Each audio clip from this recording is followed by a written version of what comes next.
very good morning to you, dear listeners out there. You are tuned into The Voice, your community radio station, coming to you live from Westbury. It is exactly 10 minutes past the hour of 10, and it's about 14 degrees outside. Behind the mic here is your guy, Saeed Abrahams.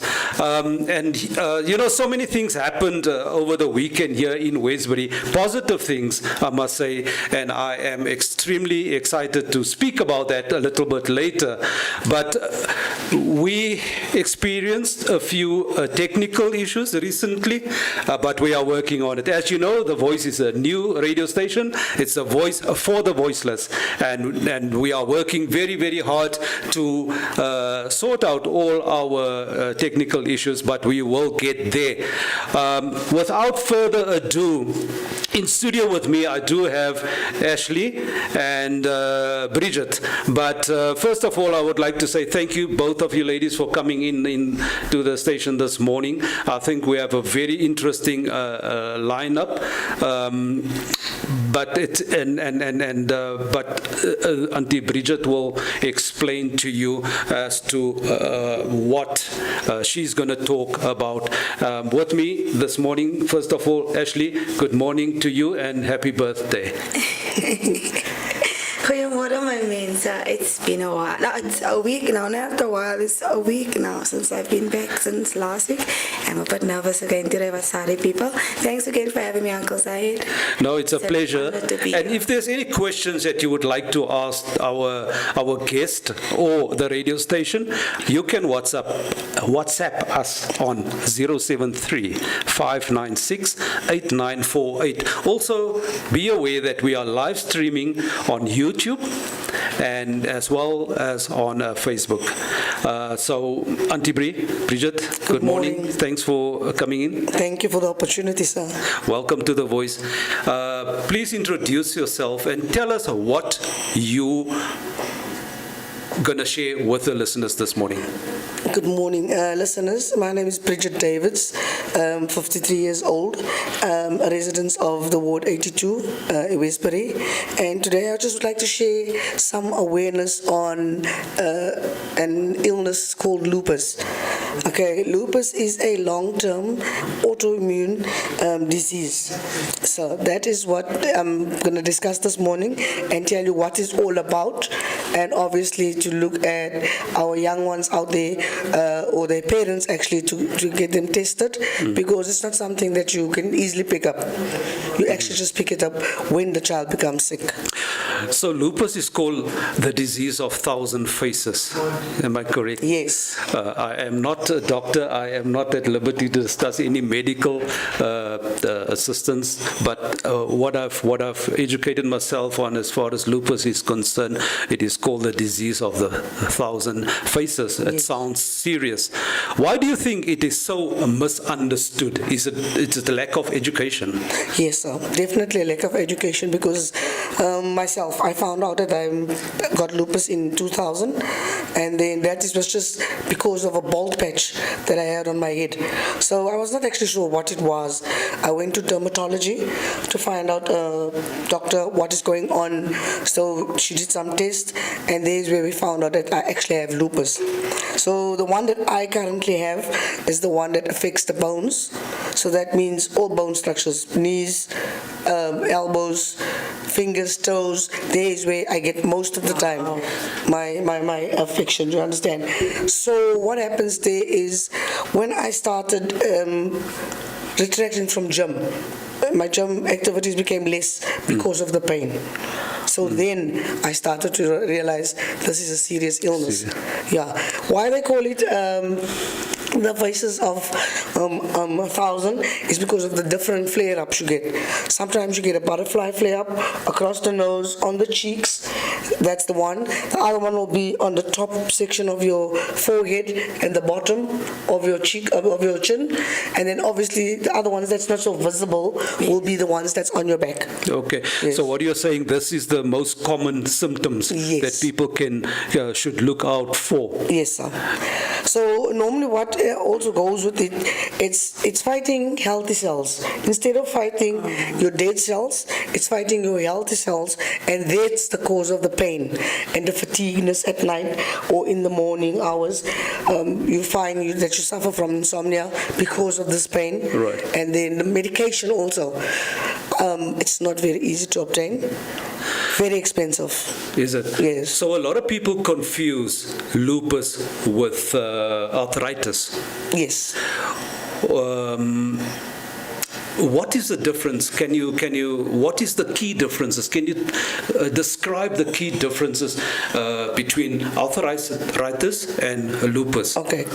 The differences would be arthritis. I've got rheumatoid arthritis. There's different types of arthritis. Repeat which that. also get rheumatoid. Rheumatoid. Yes, rheumatoid arthritis. Okay. So that one also in me, it's like when your actual skin becomes peeling off, and then you start seeing knots on your fingertips. Oh, so this is when you mentioned early on you went to see a dermatologist, Yes. not knowing you have lupus, because your skin started. Yes, Okay, that's I the thing. understand. So the lupus then obviously gets treated via the rheumatoid medication. So that's the type of arthritis that I have.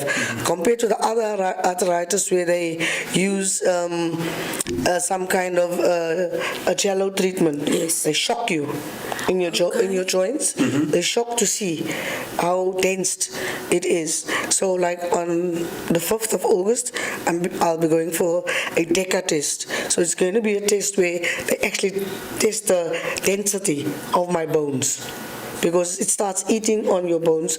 That's the rheumatoid Is it arthritis. painful though? Yes, it's very painful because you have very difficult mornings.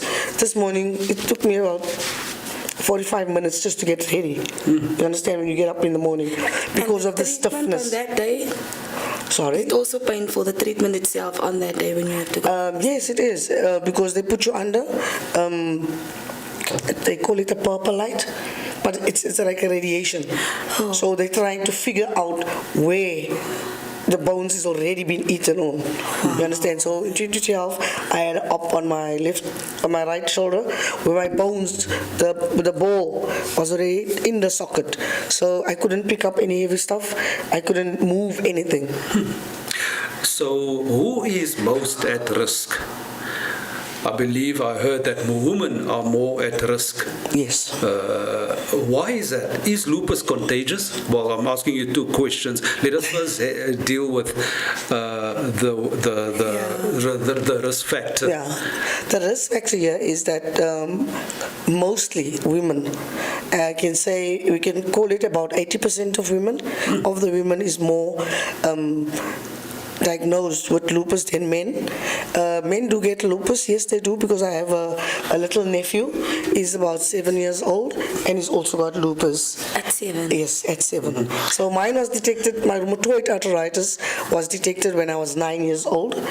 And then only in 2000, like I said, after the itching and the skin started deteriorating, Yes. then I really noticed that, you know what, it's not a rheumatoid only, it's also arthritis.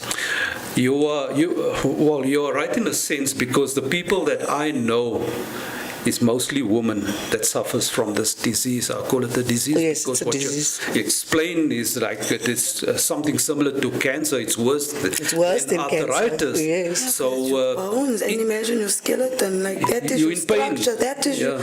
you can't do nothing without the solid thing Exactly. within our flesh. Yes. and julle vroumense like besig wees, you know. So it mentally it affects you, you know, because you wanted to do something and the pain is so severe that you mentally it will affect you Yes, big time. it does. So is this contagious? No, it's not a contagious disease. It's also not hereditary from your family. Okay. From your family tree, because no one in my family's got it. I'm the only one. So het jy nog gaan soek om lupus te kry so that it can become in? No, that's right. I don't think that was the case. Like I said, we find different types Your of testimony. Yeah. We find different types of. I'm lucky. I must say I'm lucky because mine is only in the bones. I've got friends out there and communities on the South African board for lupus that's actually got it in the heart, in the kidneys. You know, it affects the organs. Vital organs. Vital organs. It affects vital organs. How do you cope with this? To be honest, I just need to stick to my treatment. Because if I start losing myself in that, it's going to affect me mentally, emotionally, and physically. You understand? So my normal day could be, I worked at Standard Bank for 15 years. So my normal day would have been every hour, I should take a 5-minute break just to walk around, just to have the body have a little bit of exercise, not to be seated for more than an hour. You understand? Then I started my own business, transportation, the driving. I had excessive driving because I drove at night and I drove in the morning. And my late partner, Latino, used to be my assistant. So when days I could not get up to do these tasks, she would then take over. All right. Yes. Is this transport business still running? Currently not, sir. No. I'm actually struggling with the illegal immigrant in my house. And my car is in the yard in Newlands. So I'm struggling. The law is not on my side because this guy is not paying rent, is not fixing my cars. So everything of my life is currently standing dead slow. Now, this is another subject, another issue that we need to address. The illegal foreigners. If you're in our country legally, you are welcome, brothers and sisters. We have no problem whatsoever. Yes. But if you're illegal in our country, it's a crime.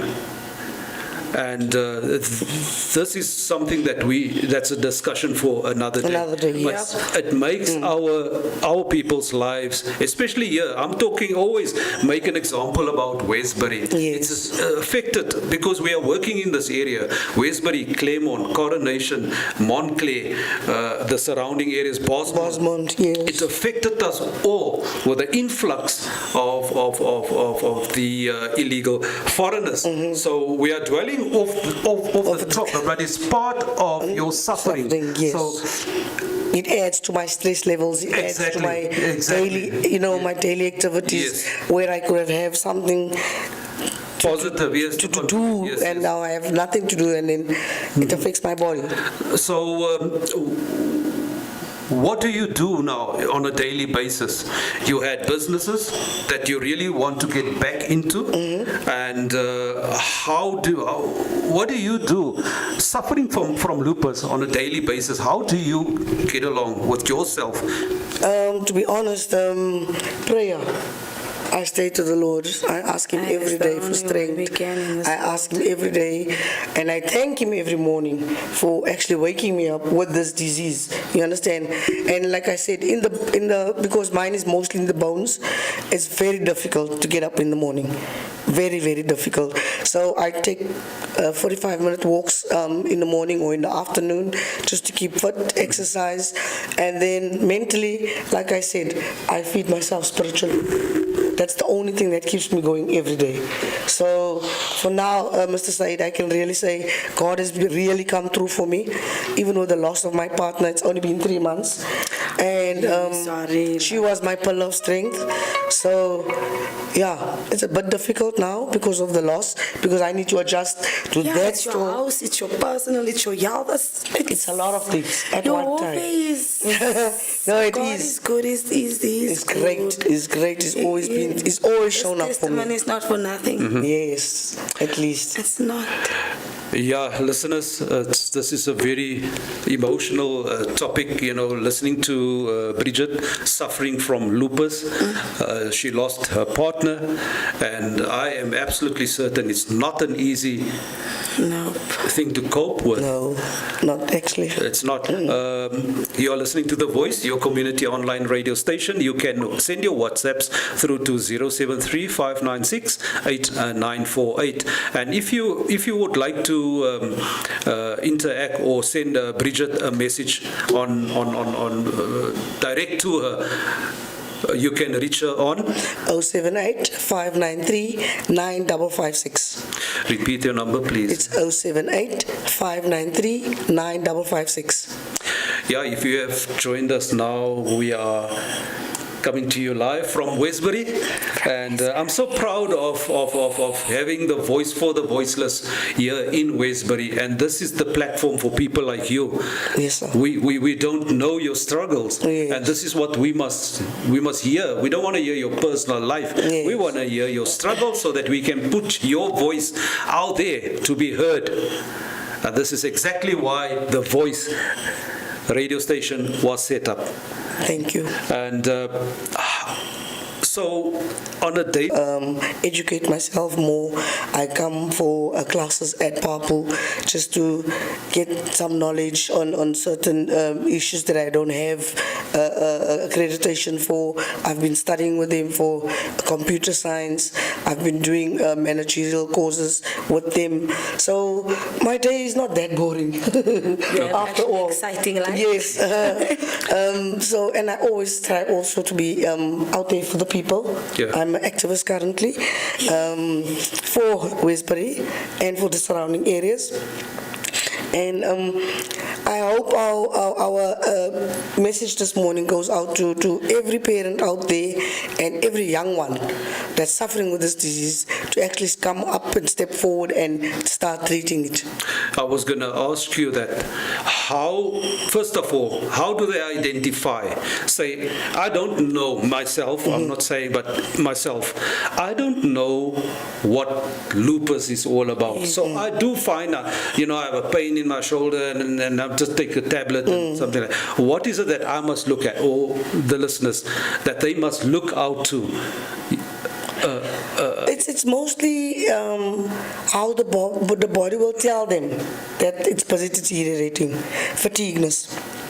Right? First and foremost, if you are not a person that is very tired during the day, you understand, that's a first sign of the lupus. It's the fatigueness of the body, it's the pains, it's then also the discoloration of your face, because it's sun sensitive, so you'll also pick up when you're in the sun, your eyes turn yellow, then you need to go see the doctor. When the flare-up comes on the face, it's itching, your whole body itches. So there's a lot of signs that can give you a step into that direction to say that I need to go see the doctor. Right. It's just for you not to ignore it. Yeah. Like I said with myself, I just had a bald patch on my head and then it was very itchy. But it was like dry skin coming off as I was scratching.